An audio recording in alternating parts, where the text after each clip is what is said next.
आज आपण चर्चा करणार आहोत एका निवडणूक निकालाविषयी आणि या निकालाने निर्माण केलेल्या संशयास्पद वातावरणाविषयी। या सगळ्या भानगडीमध्ये उत्तर पश्चिम मुंबईचे निवडून आलेले खासदार एकनाथ शिंदे यांच्या शिवसेनेचे रवींद्र वायकर यांची खासदारकी रद्द होण्याची भीती आहे। म्हणजे मी रद्द होणार असं अशासाठी खात्रीलायकरित्या म्हणत नाही की निवडणूक आयोग निपक्षपाती राहिलेला नाही। निवडणूक आयोगाने आजवर अनेक निर्णय सत्ताधाऱ्यांच्या बाजूने दिलेले आहेत। त्यामुळे या रवींद्र वायकर प्रकरणातही निवडणूक आयोग निपक्षपातीपणे वागेल याची काही खात्री नाही आहे।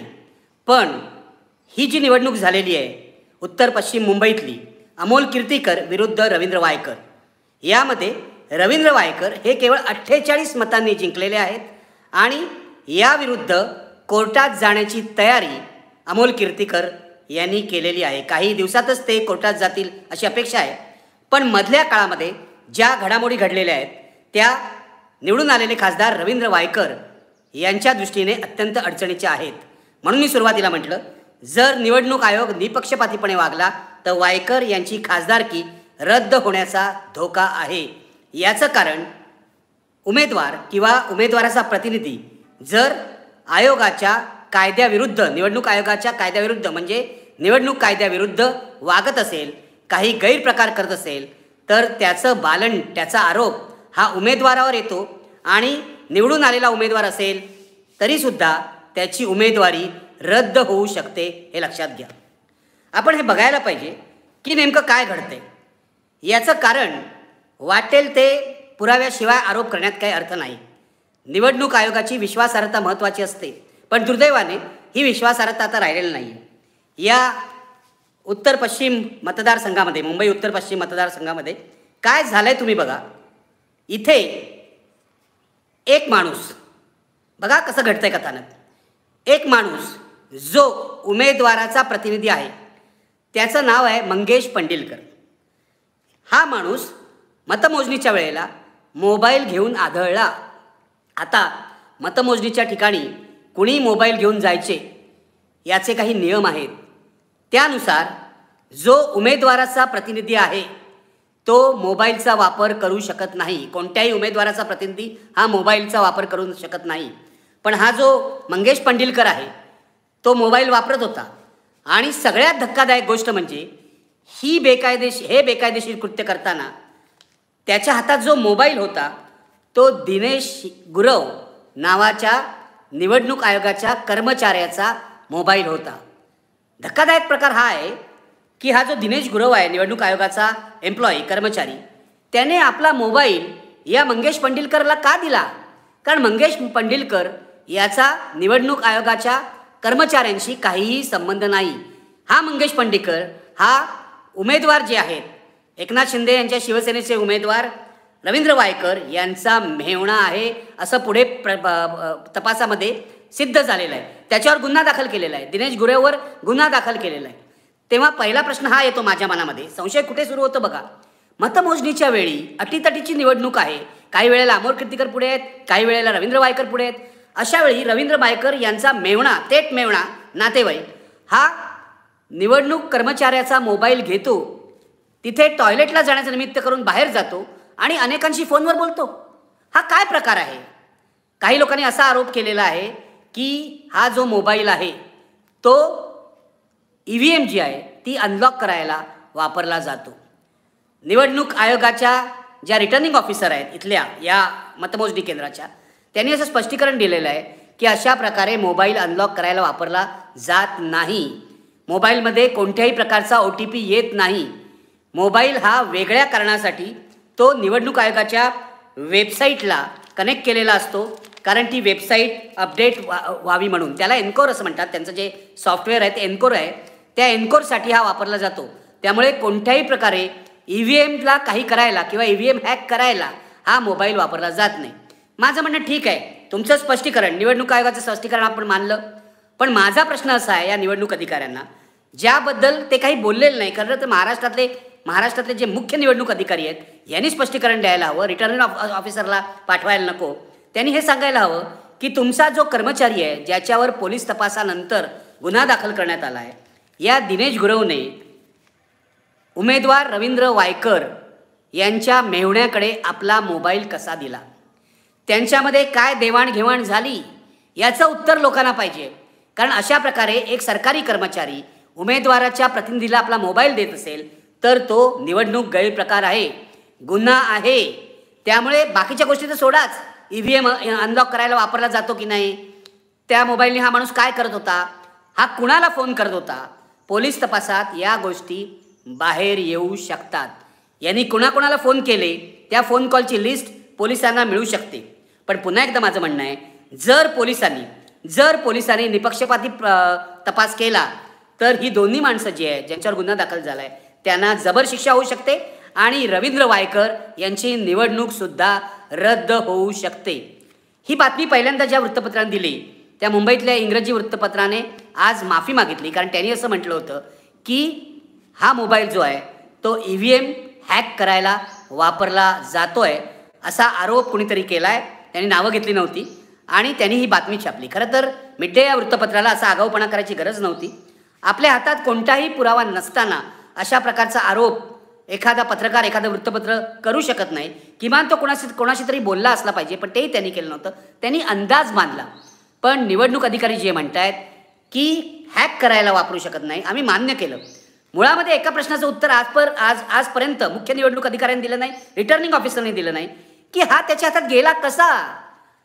रवींद्र वायकरांच्या मेहुण्याच्या हातात दिनेश गुरवचा मोबाईल गेला कसा, त्यांनी दिला गुरवनी.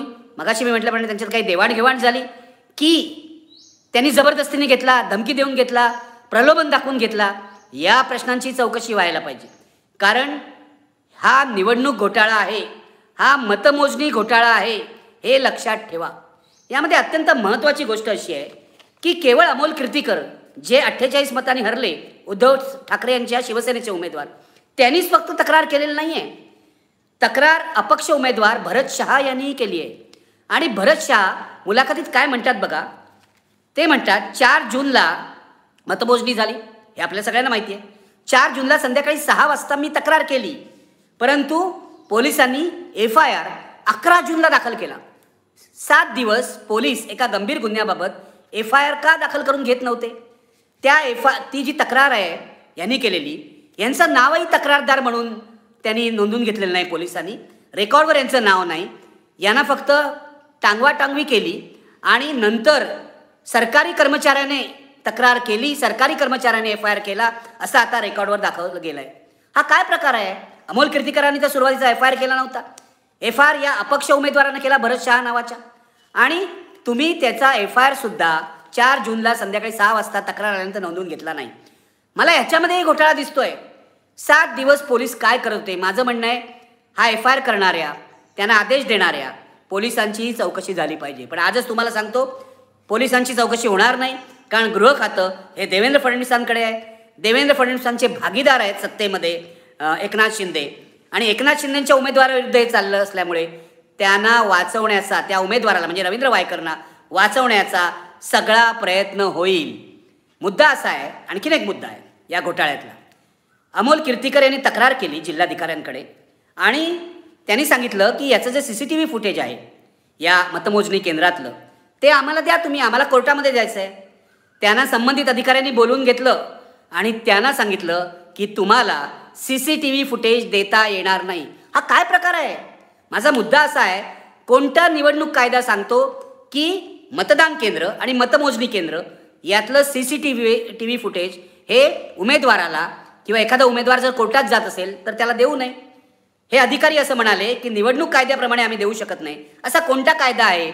CCTV कशासाठी लावले जातात. CCTV कामकाजात पारदर्शकता यावी म्हणून लावले जातात. एखादा गुन्हा घडेल तर त्याचं रेकॉर्ड असावं म्हणून लावले जातात, डॉक्युमेंटेशन व्हावं म्हणून लावले जातात. आता जेव्हा घोटाळा झालेला आहे असा आरोप होतोय, अमोल कीर्तीकर प्रतिस्पर्धी उमेदवार कोर्टात चाललेले आहेत, तेव्हा त्यांना CCTV फुटेज न देण्याचं कारण काय आहे. काल रिटर्निंग ऑफिसर असं म्हणाल्या की आम्ही योग्य वेळी हे CCTV फुटेज देऊ. योग्य वेळ कोण ठरवणार. योग्य वेळ तुम्ही ठरवणार, उमेदवार ठरवणार, सरकार ठरवणार की जनतेने ठरवली पाहिजे. याचं कारण माझं असं मत आहे की या देशामध्ये राज्यकारभारामध्ये किंवा सरकारी व्यवहारामध्ये पारदर्शकता यायची असेल तर CCTV फुटेज हे उपलब्ध झालं पाहिजे. तुम्हाला आठवत असेल काही दिवसापूर्वी पुण्यामध्ये पोर्शे गाडीचा अपघात झाला होता. अनेकांनी मागणी केली होती, पुण्यातले काँग्रेसचे उमेदवार होते रवींद्र धंगेकर, की रात्री या आरोपीला, या अल्पवयीन आरोपीला पोलीस स्टेशनला आणलं. त्यानंतर काय घडलं पुढच्या 3-4 तासामध्ये, कारण तिथेही घोटाळा झाला होता. रक्ताचे सॅम्पल्स बदलण्यात आले, पैसा खाल्ला, अनेकांनी पैसा खाल्ला. ही केस दाबण्यासाठी त्या मुलाच्या वडिलांनी जंग पछाडले. म्हणून सुरुवातीच्या तासातलं CCTV फुटेज जे आहे ते जाहीर करा. आजपर्यंत पुणे पोलिसांनी ते जाहीर केलेलं नाही. त्याचप्रमाणे आत्ता निवडणूक अधिकाऱ्यांनी हे CCTV फुटेज द्यायला नकार दिलेला आहे. माझा संशय असा आहे, माझं निवडणूक आयोगाला आव्हान असं आहे की तुमचं काम जर स्वच्छ असेल, तुमचं काम जर नियमाप्रमाणे झालं असेल तर तुम्ही CCTV फुटेज द्यायला का घाबरताय? मी नागरिक म्हणून तुम्हाला असं सांगतोय की ज्या अर्थी तुम्ही CCTV फुटेज लपवत आहात त्या अर्थी काहीतरी गडबड आहे.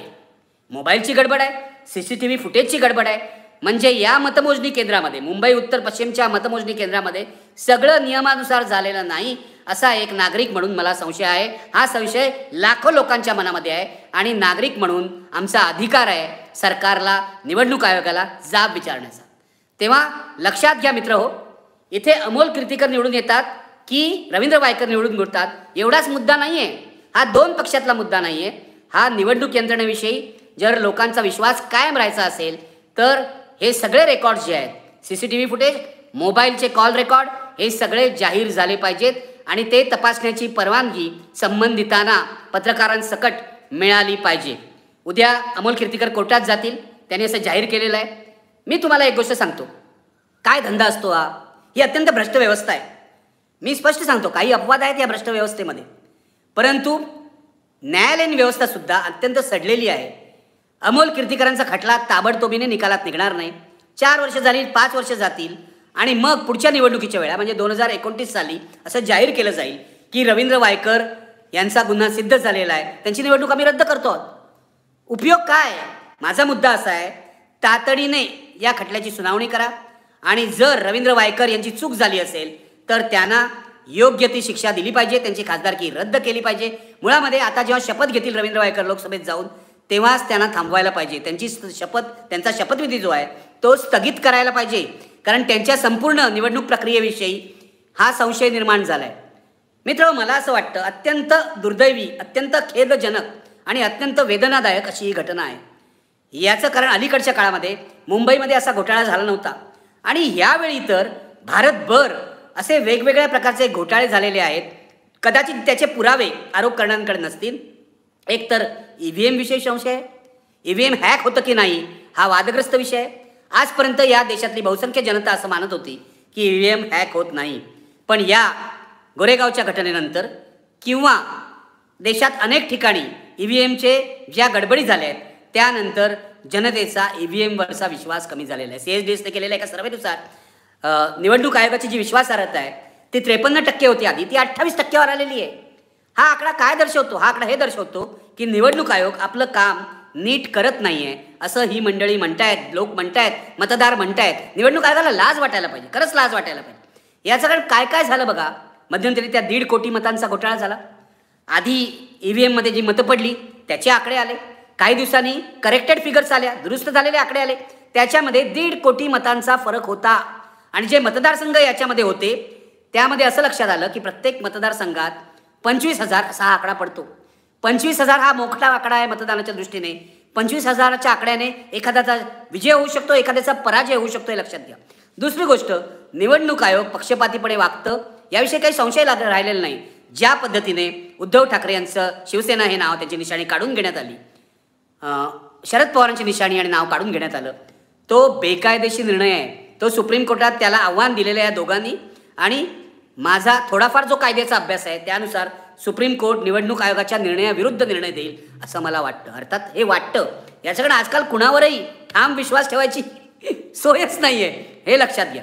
दुसरी गोष्ट अशी आहे, तुम्ही बघा निवडणूक प्रचारामध्ये नरेंद्र मोदींनी अत्यंत विकृत अशा प्रकारचे आरोप हे विरोधकांवर केले, तरीसुद्धा निवडणूक आयोगाने त्यांना कोणतीही शिक्षा दिली नाही.